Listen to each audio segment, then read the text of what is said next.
halgamaa Cabdulaahi Ciise Maxamuud wuxuu ku dhashay 1922 degmada Afgooye ee gobolka Shabeellaha Hoose wuxuuna aabihii geeriyooday isagoo yar waxaana soo korisay hooyadii oo la oran jiray Mareero Diini Axmed Warfaa.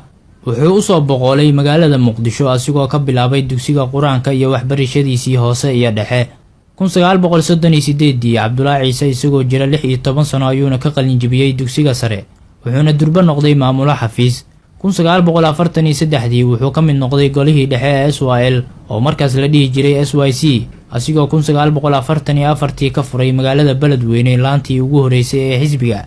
waxaana xusid mudan in Beledweyne tahay magaaladii uu madaxweyne Aadan Cabdulle Cusmaan kaga soo biiray xisbiga SYL.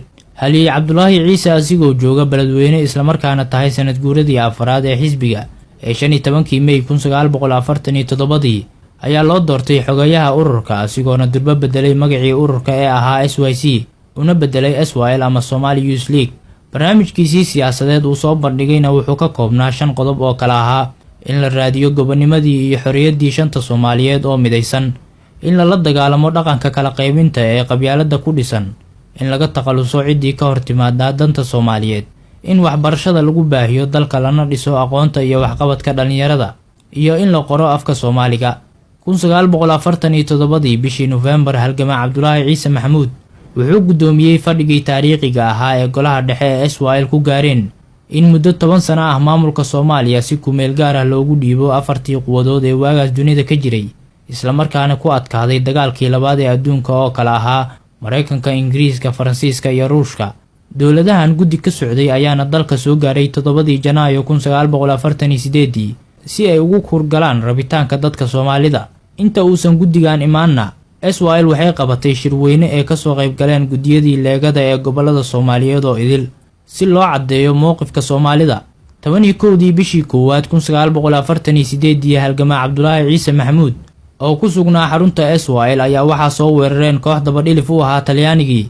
ururka SYL-na wuxuu go'aansaday weerar weji ka weji ah inuu galo, waxaana maalintaas bilowday dagaalkii Ha Noolaato oo ay ku geeriyoodeen 52 ruux oo Talyaani ah iyo 15 ruux oo dabadhilif u ahaa.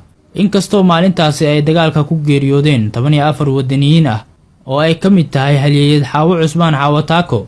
28 bishii 10 1948 ayuuna dalka ka dhoofay si uu uga qayb galo shir ka dhacayay Paris oo ay soo qaban qaabiyeen wasiiradii arrimaha dibadda Talyaaniga iyo Ingiriiska.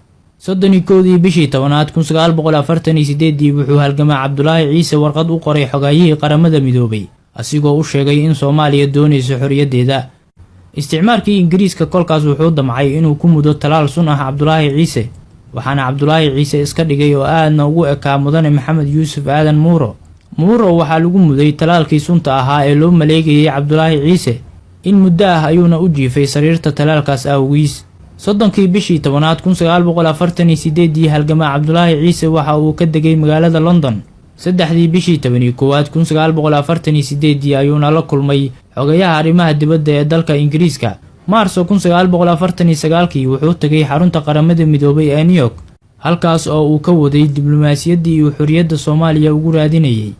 13 bishii 6 1949 isagoo ku sugan magaalada New York wuxuu SYL u soo diray qoraal uu ugu sheegayay guud ahaan Soomaali weyn qatarta uu wato qorshaha ajnabiga.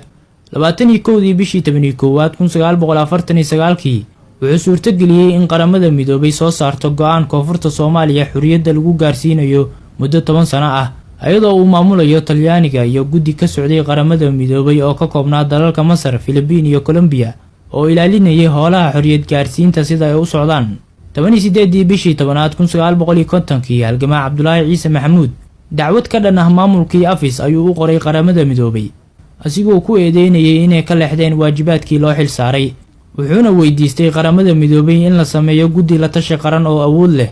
wuxuu kaloo qaramada midoobay weydiistay in Soomaaliya laga difaaco ajnabiga ku soo qulqulaya, gaar ahaan kuwa Talyaaniga ahaa.